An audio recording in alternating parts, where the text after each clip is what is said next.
prices go up? Excuse me, we haven't asked you to speak yet, please. Right? Okay. Go ahead, please. You won the White Go House ahead. and hard. Go ahead, please. Mr. President, you are meeting Prime Minister Modi of India this Yes. afternoon. What kind of trade and tariff relations would you like to have with India, and what's the vision for India and US? Yeah, India traditionally is the highest, just about the highest tariffed country. They charge more tariffs than any other country. And, I mean, we'll be talking about that. But again, whatever they charge us, we're charging them. So it works out very well. It's a beautiful, simple system. And we don't have to worry about, gee, we're charging too much or too little. But traditionally, India is right at the top of the pack, pretty much. There are a couple of smaller countries that are actually more. But India is a they charge tremendous tariffs. I remember when Harley Davidson couldn't sell their motorbikes into India because of the fact that India, the tax was so high, the tariff was so high. And Harley was forced to build, I guess they built, I don't know, that was a while ago, but I think they built a factory in India in order to avoid paying the tariffs. And that's what people can do with us. They can build a factory here, a plant or whatever it may be here, and that includes the medical, that includes cars, that includes chips and semiconductors, that includes everything. If you build here, you have no tariffs whatsoever. And I think that's what's going to happen. I think our country is going to be flooded with jobs. What should consumers expect? Are prices going to go up short-term, Well, long-term? not necessarily. I mean, not necessarily, but I'll tell you what will go up is jobs. The jobs will go up tremendously. We're going to have great jobs for everybody. This is something that should have been done many years ago. China did it. I mean, China did it at a level that probably nobody's ever seen before. If you manufactured a car, you couldn't send it into China. The tariff was so high, so everybody went and they built in China. It was no big secret. So we're going to see, but it's going to mean tremendous amounts of jobs. And ultimately, prices will stay the same, go down. But we're going to have a very dynamic country. But if prices go up, Mr. President, because of these tariffs, who do you think voters should hold responsible? Oh, I think what's going to go up is jobs are going to go up, and prices could go up somewhat short term, but prices will also go down. And I think the farmers are going to be helped by this very much because product is being dumped into our country, and our farmers are getting hurt very badly by the last administration. The last administration hated our farmers, like at a level that I've never seen before. I think our farmers are going to be helped. Jobs are going to be helped, but our farmers are going to be helped. Our manufacturers are going to be helped.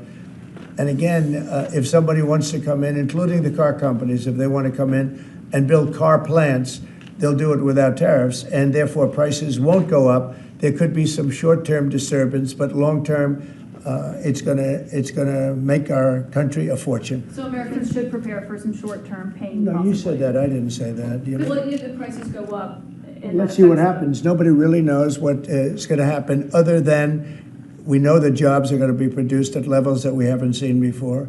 We know that we think interest rates are going to ultimately be coming down because of things that happen, and they go hand in hand with the tariffs. But we think that the prices for some things, many things, it could be all things, will go down. Ultimately, will go down. Mr. President, can you explain the timeline here, sir? There's a period of time for a review, a report, 180 days. What's the earliest date that you think tariffs will actually be implemented and executed? Well, I would say, maybe I'll ask Howard to answer that, because he's going to be the one that's implementing. What do you think? Our studies should be all complete by April 1st. So we'll hand the president the opportunity to start on April 2nd if he wants. So I think we'll be ready to go on April 1st, and we'll hand it to the president, and he'll make his decisions. But remember, if they drop their tariffs, prices for Americans are coming down. Our production's going up, and our costs are going down. Remember, it's a two-way street. That's why it's called reciprocal. Have you spoken to any American CEOs directly about this? Are they calling you and asking for I've spoken to exemptions, many, for example? and many love it. And they say this is going to be the thing that makes our country really prosperous again. And this is going to be what pays down to $36 trillion in debt and all the other things. And this is going to be This is an amazing day. I think this is going to be a very big day and in a very positive way for our country. Yes, please. Mr. President, you've talked about the VAT and the EU before and your concerns with how the EU treats you. Do you have a number in mind on the European Union? Do you have an idea of where that number is going to land? Well, what they are now is they have a 20% VAT tax, which we're considering to be similar or the same as the tariff. Plus, they charge lots of fees. And, you know, they're doing something else. European Union's been very tough on our companies. They sued Apple, they sued Google, they sued Facebook, they sued many other companies, and they're American companies, and the kind of numbers are staggering. And the court system over there is not very good to our companies. If you know that Apple had to pay, I think, $16 billion in a penalty, a court case that was really shocking because most people thought they would have won that court case, people that watched it. So they've been very tough. Airlines have called me up and they said, could you help us with Europe because they're charging us so many different fees. I got a call from the head of American, United, and other airlines saying every time we land a plane, we get just absolutely killed by the European Union. And so they haven't been treated as good. You know, we think the European Union is wonderful. We all love Europe, love the countries in Europe, but European Union has been absolutely brutal on trade. Canada has been very bad to us on trade, but now Canada is going to have to start paying up. And Canada has been tough on the military because they have a very low military cost. They think we're going to, you know, protect them with our military, which is unfair. So Canada is going to be a very interesting situation because, you know, we just don't need their product. And yet they survive off the fact that we do 95% of what they do. And Canada is just absolutely, I say it, and sometimes people smile and sometimes they say, great idea, but Canada, their taxes would come down greatly, their security would go up greatly.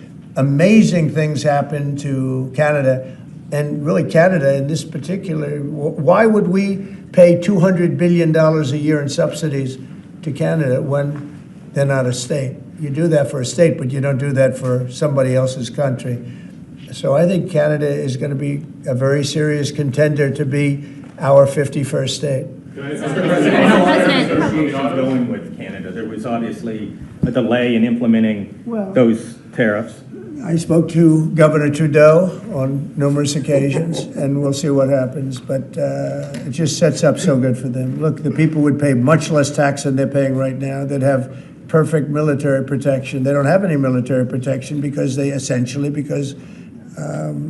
and you take a look at what's going on out there. You have Russian ships, you have China ships, you have Chinese ships, you have a lot of ships out there, and you know, people are in danger. This is a different world today. It's a different world. They need our protection. Yes. You mentioned Elon Musk and the efforts that he's undertaking with your authority. You granted him new authority this week.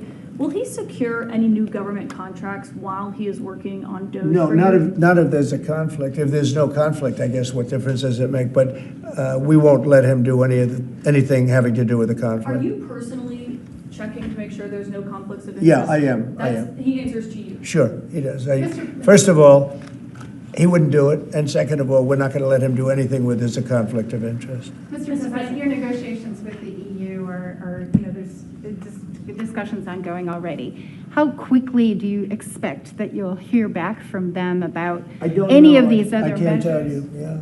The EU's been very nasty. It's just been, they haven't treated us properly. Look, we were great to them on NATO. Essentially, it's a similar group of countries. When I came in, my first term, I raised their fees. I mean, they were not paying. We were paying for, in my opinion, almost all of NATO. And now, you know, I had the bad moment with the press where the press said, well, does this mean you won't protect them? And I said, I won't protect them if they're not paying. But because I said that, the Secretary General, as you know, said it was the greatest thing he's ever seen because the money came pouring in. But they don't treat us right on trade. They don't treat us right on the military either. I mean, if you look at Ukraine, we're in for probably $200 billion more than Europe. Why are we in for more than Europe? We're in for more than Europe. I mean, think of it, or NATO. I mean, let's call it NATO because Canada's in. By the way, Canada is just about the lowest payer also, they shouldn't be. They are just about the lowest payer in NATO, in addition to everything else. So Canada's really been taken advantage of. And if they had to pay just something modestly fair, they wouldn't be able to succeed as a country. And that's why I feel they have to become a state. Yes, ma'am. Thank you, Very Mr. President. critical of- Is it your expectation that partners will offer major concessions and that you actually don't end up applying those tariffs? No, I think that a lot of them will stay the same, and whatever they pay, I'll pay. I mean, we'll have a lot of them stay the same. I think some, look, I heard they, as an example, EU lowered their tax on cars down to the exact same amount that they were much higher. They were approximately 5 times higher, and they lowered them down to the exact tax that we're charging. That took place like yesterday or the day before. Is that a correct statement? I think so, yeah. Do you expect any exemptions or waivers? I don't expect that, no. This is a simple system. I mean, there wouldn't be any. And in the case of Apple, I gave them a waiver, an exemption in my first term because Samsung was in South Korea. And Samsung didn't have to pay the tax because it was a tax on China. And Apple makes a lot of their product in China. So I did that because it wouldn't have been fair. But now this applies to everybody across the board. This is a much simpler way of doing it, much better way. Did you, Mr. President, you had that major call yesterday with President Putin of Yeah. Russia. President Zelensky responded today basically saying any agreements they won't accept unless they're made with Ukraine. Will Ukraine have a seat at that table for those Of negotiations? course they would. I mean, they're part of it. We would have Ukraine, we'd have Russia, and we'll have other people involved too. A lot of people, a lot of forks in the a lot of forks in this game. I'll tell you what. This is a very interesting situation, but the Ukraine war has to end. The young people are being killed at levels that nobody's seen since World War II. And it's a ridiculous war, and it has to end. We had a good talk with President Putin. I had a good talk with President Zelensky, very good talk. And somebody said, oh, I should have called Zelensky first. I don't think so. I mean, we have to find out whether or not Russia wants to make a deal. I know that Zelensky wants to make a deal because he told me that. But I now know that Russia wants to make a deal. Did you ask Secretary Hegseth to walk back his comments yesterday saying Ukraine won't join NATO and won't go back to pre-2014 No, borders because those no, I are didn't, no. bargaining chips you could use? No, I didn't. Somebody told me to, but I thought his comments were good yesterday, and they're probably good today. They're a little bit softer, perhaps, but I thought his comments from I thought his comments yesterday were pretty accurate. I don't see any way that a country in Russia's position could allow them, just in their position, could allow them to join NATO. I don't see that happening. And long before President Putin, Russia was very strong on the fact that I believe that's the reason the war started, because Biden went out and said that they could join NATO, and he shouldn't have said that. As soon as he said that, I said, you know what? You're going to have a war now, and I was right about that. This is a war that would have never happened if I were But president. you don't think it's President Biden's fault, not President Putin? I mean, he's the one. I think who made Biden it. is incompetent, and I think when he said that they could join NATO, I thought that was a very stupid thing to say. I thought when he said, well, it depends if it's a minor incursion. In other words, it's okay if Russia does a minor incursion. I thought that was a very foolish thing to say. When can we expect Those things got it started. The other thing that got it started was how badly Milley and these stupid people, the bad generals, how badly they did with Afghanistan. I was going to pull out, but we were pulling out with dignity and strength, and we were going to take our equipment with us and everything else. They are, I mean, what they're doing is, what they did with that, I think Putin looked at that mess and he said, wow, this is a great time, I'm going to go in. But what the Americans said, I'm not blaming Americans, but I will say what they said had a big influence on his deciding to go in. Yeah. When Elon Musk met with Prime Minister Modi earlier today, did he do so as an American CEO or did he do so as a representative of the U.S. government?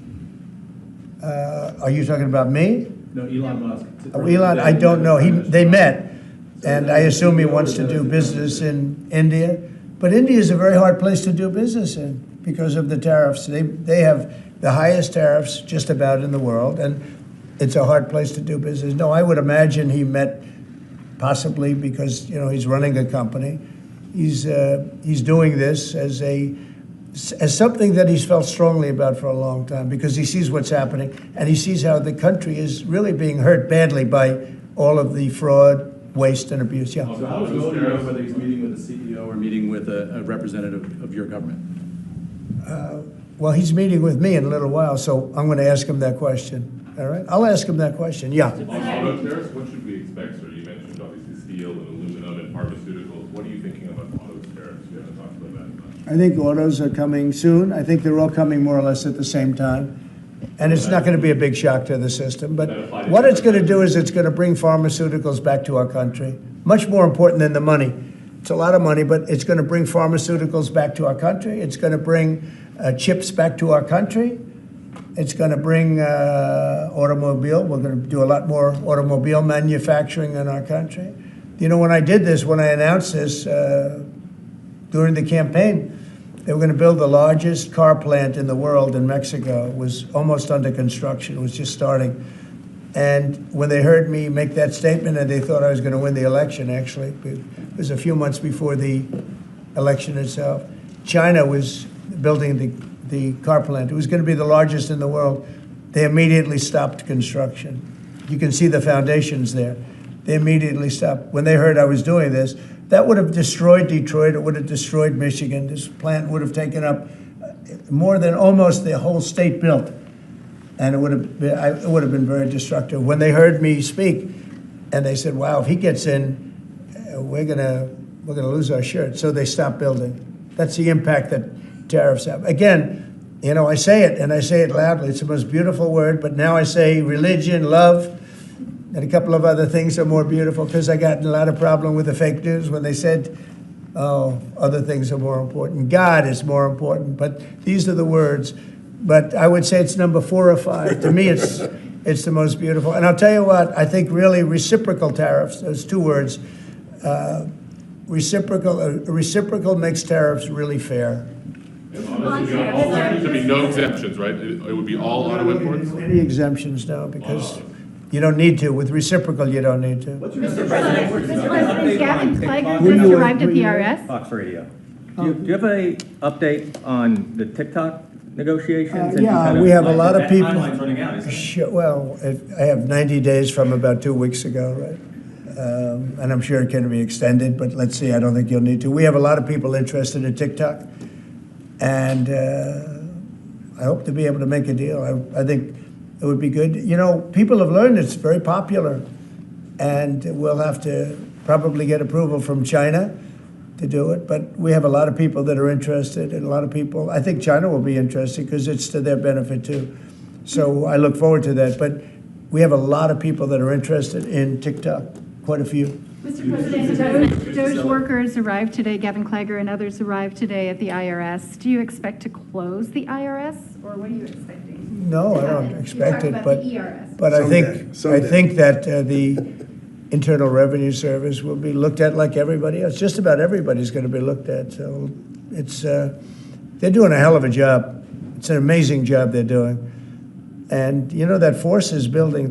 I call it the force of super geniuses, but it's building. And you know, they go up and they talk to some of the people about certain deals, and the people get all tongue-tied. They can't talk because these people get it. They're very smart people.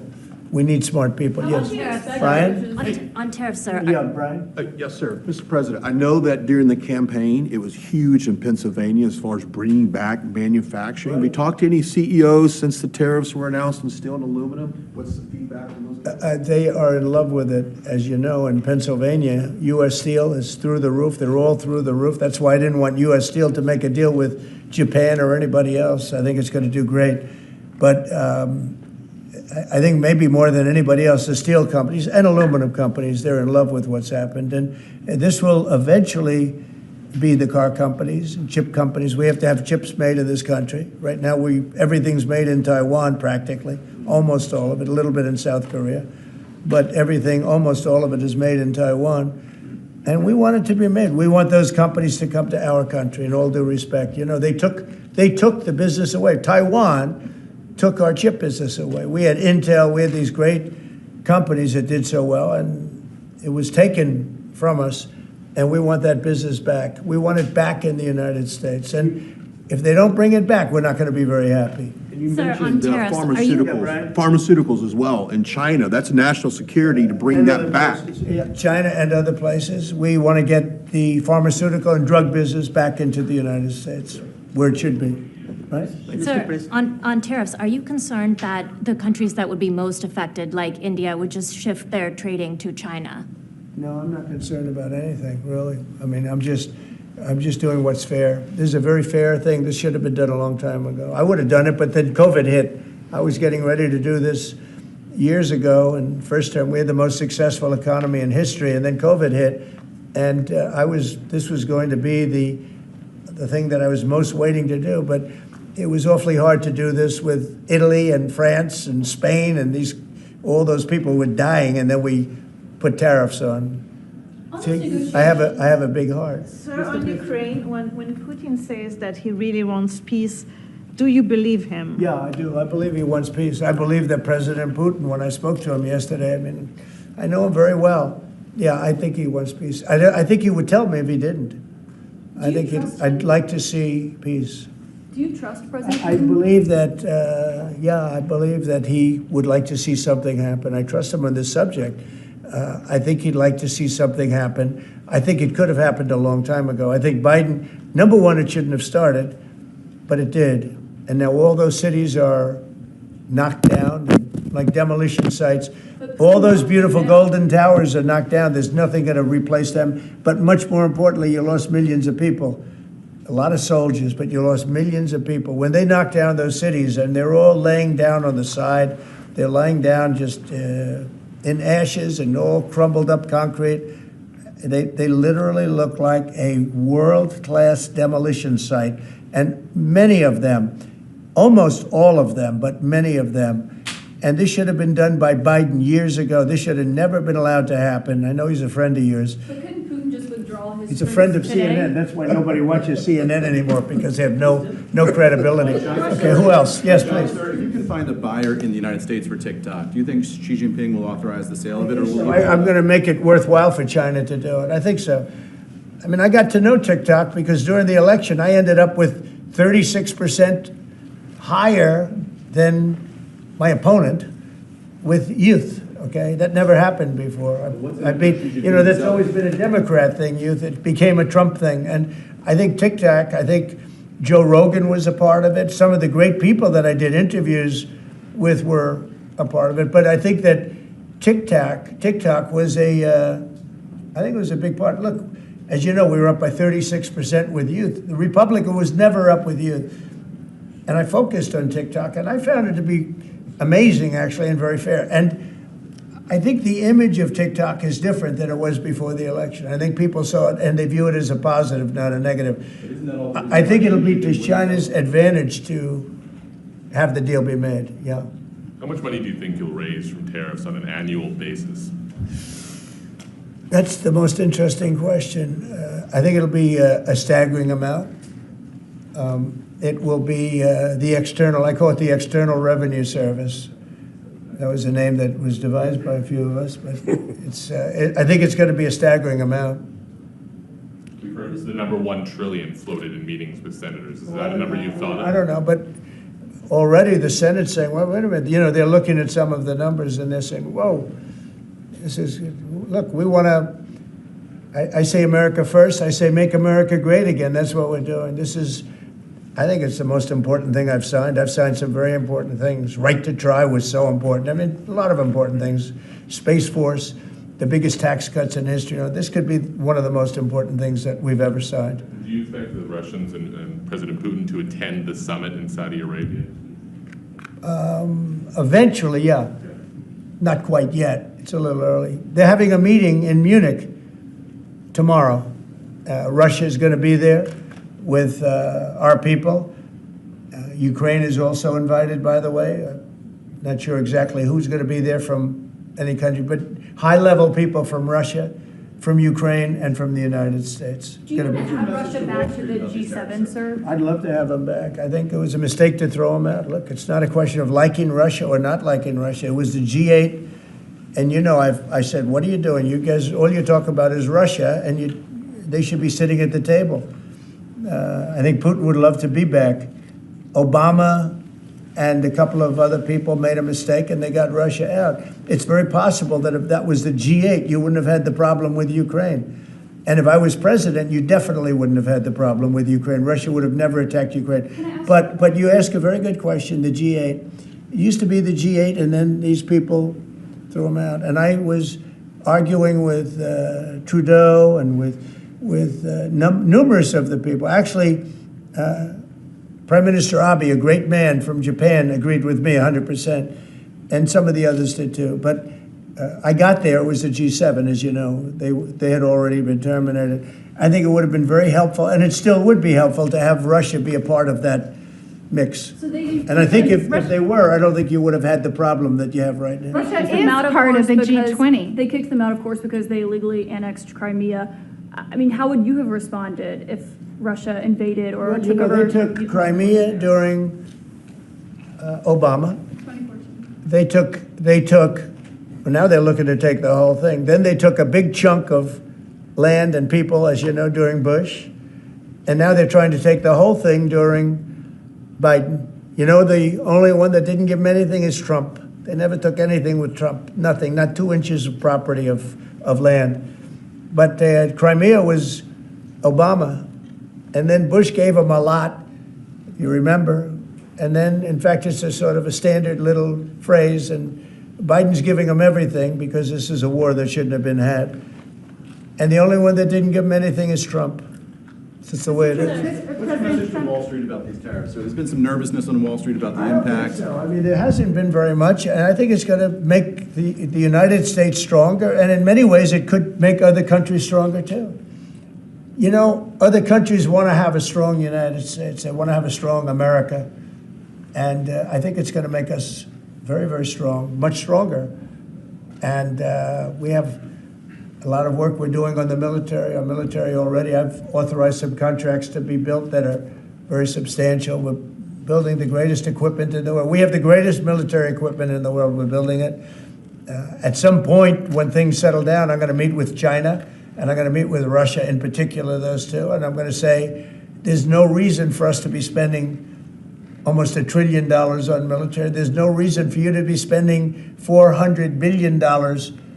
China's going to be at 400 billion. We're at $1 trillion. We're going to be at close to $1 trillion. And I'm going to say, we can settle this on, we can spend this on other things. We don't have to spend this on military because, and I'm going to be meeting with China. You know, we were trying to de-escalate nuclear, and I was in a position where Russia had agreed and China had agreed we were going to start, and then we had a rigged election, so that never took place. But this one was too big to rig. We won by so much that it was too big to rig. You want to do the China meeting in the United States, or would you travel to China for that? For what? The China meeting. Would you do that here or I there? tell people all the time, you know, the question is who's going to have the first meeting, where are you going to, I say this to Putin, to President Xi, I say to everybody, never bothered me, you know, I'm willing to say I'll go first. It doesn't matter. It's the end result that counts. So it doesn't make any difference. When do you want to have a conversation about global defense spending, you, China, Well, Russia? I'd like to have that, as soon as things settle down, I'm going to have that conference, primarily with China and Russia, because those are the two that really are out there. And we're going to have them spend a lot less money, and we're going to spend a lot less money. And I know they're going to do it. They agreed to it. We were talking about denuclearized, and President Putin and I agreed that we were going to do it in a very big way. There's no reason for us to be building brand new nuclear weapons. We already have so many. You could destroy the world 50 times over, 100 times over. And here we are building new nuclear weapons, and they're building nuclear weapons, and China's building new nuclear weapons, and China's trying to catch up because, you know, they're very substantially behind, but within 5 or 6 years, they'll be even. And we're all spending a lot of money that we could be spending on other things that are actually, hopefully, much more productive. Hopefully, there'll never be a time when we need those weapons. If there's ever a time when we need nuclear weapons, like the kind of weapons that we're building and that Russia has and that China has to a lesser extent, but will have, that's going to be a very sad day. That's going to be probably oblivion. Do you see that as separate conversations, or do you see one giant summit with you, Xi Jinping, and Vladimir Putin? Yeah, I could see that. Let things calm down a little bit. You know, when I left, we had no Middle East problem. We had no Russia going into Ukraine. They never would have done it. Putin never would have done it. And I came back and we got like the whole world is blowing up. So when we straighten it all out, then I want to have one of the first meetings I want to have is with President Xi of China, President Putin of Russia. And I want to say, let's cut our military budget in half. And we can do that. And I think we'll be able to do it. If Elon Musk identifies wasteful spending in the Defense Department, defense contractors and the like, are you willing to go after that spending as well? We have to go waste, fraud, and abuse. Yeah, and we're doing that. Could we, I'm just wondering about your conversations on defense spending. Would you want to do that as a trilateral, or would you use the existing body that also already includes China and Russia, the G20? No, it's the people. It's President Putin, President Xi. I don't need bodies. I don't need anything. It's people. It's all about people. It's about relationship and people. And, I've had a good relationship with President Putin. I've had a good relationship with President Xi. It's about people. And I think when things straighten out, which I hope will be in the not too distant future, the meeting I want to have first is a meeting with China and a meeting with Russia on slowing down, stopping, and reducing nuclear weapons in particular, and also on not having to spend the kind of money we're all spending on weapons, military weapons generally. I think my question is, would you have those meetings separately with each of those leaders, or would you try to bring them all together? Both. You start off separately, and that's what was happening. I was dealing with President Putin.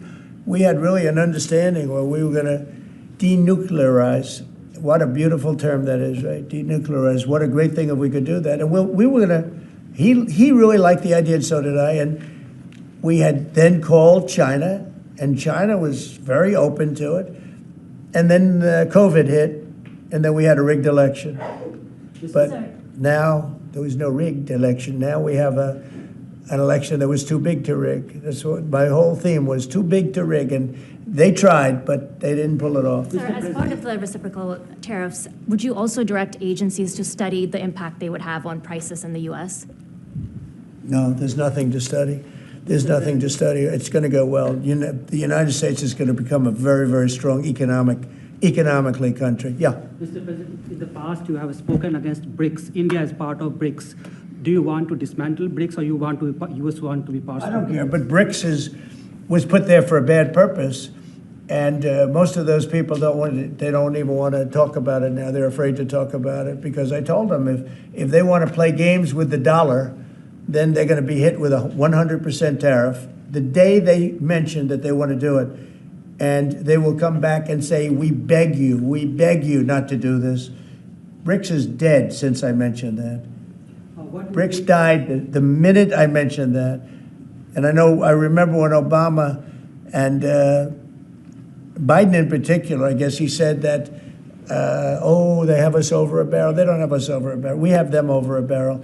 If BRICS wants to play games, those countries won't trade with us. We won't trade with them. And if any trading gets through, it'll be 100% tariff at least. On your What cabinet, would be You know what? When they hear that, what do you think they're going to do? They're going to say, look what happened to BRICS. They didn't want to talk about it. They don't even want to admit that they were a member of BRICS. That's what's happened. On your cabinet, sir, we saw Robert F. Kennedy Jr. get confirmed. He's going to come in here and be sworn in. Mitch McConnell has now voted against several of your nominees. He voted against RFK Jr. as the next health secretary, citing conspiracy theories. What's your reaction to that? Well, I feel sorry for Mitch. And I was one of the people that led. He wanted to go to the end and he wanted to stay leader. He's not equipped mentally. He wasn't equipped 10 years ago mentally, in my opinion. He'd let the Republican Party go to hell. If I didn't come along, the Republican Party wouldn't even exist right now. Mitch McConnell never really had it. He had an ability to raise money because of his position as leader, which anybody could do. You could do it even, and that's saying a lot. But the fact is that he raised money and he gave a lot of money to senators, and so he had a little loyalty based on the fact that as leader you could raise a lot of money. Senators would call me and they say, he wants to give me 20, 25 million. Can I take it? I'd say, take the money. Take the money. But he engendered a certain amount of, I don't even call it loyalty. was able to get votes. But I was the one that got him to drop out of the leadership position, so he can't love me. But he's not voting against Bobby, he's voting against me, but that's all right. He endorsed me. Do you know that Mitch endorsed me, right? Well, he did You have think that was polio, easy? and What? He had polio, obviously, and his. I don't know. I don't know anything about he had polio. He had polio. Are you doubting that he had polio? I have no idea if he had polio. All I can tell you about him is that he shouldn't have been leader. He knows that. He voted against Bobby. He votes against almost everything now. He's a very bitter guy, and we have a very strong party. And he's almost not even really a very powerful member. I'd say he's not he's lost his power, and it's affected his vote. And, it's one of those things. But in the meantime, Bobby did great, got more votes than anybody thought. And I think he's going to do phenomenally, just phenomenally in that position. And everybody else likewise did well. Not only well, they got more votes than anybody thought. Tulsi, look at how she did. She did great. Marco got 99 votes. How about that? And Marco got 99 votes. And Marco, by the way, I have to tell you, Marco Rubio's done a fantastic job. He's been a great Secretary of State. They're all doing great. But we're going to have a swearing in today, and maybe we're going to have a second one, because I hear we have a couple of them coming up. And the man behind me is doing a fantastic job, Secretary of Commerce. And I think you're going to see something very big come from today's signing. This is going to be a very important signing. Okay? On U.S. Steel, sir, can I ask very quickly? You said you'd meet with the head of that company and the Japanese company. U.S. Steel is going to be here, and a lot of the steel companies are coming. I think steel companies, they love what's happening to them. We saved it. If I didn't do the tariffs from my first term, you wouldn't have one steel company here. You wouldn't have one steel. There wouldn't be a steel company alive in the United States. And right now, they're going to be thriving. They're doing very well, but they're going to be thriving. They're going to be coming out. People are going to want to buy those steel companies like crazy. Are you still planning to mediate talks between Nippon Steel and U.S. Steel? Yeah, I don't know. I think U.S. Steel right now has all the power. The tariffs have given U.S. Steel a new lease on life. Okay? Thank you all very much. Thank you. Thank you. Let's go. Let's go, guys. Thank you, Press.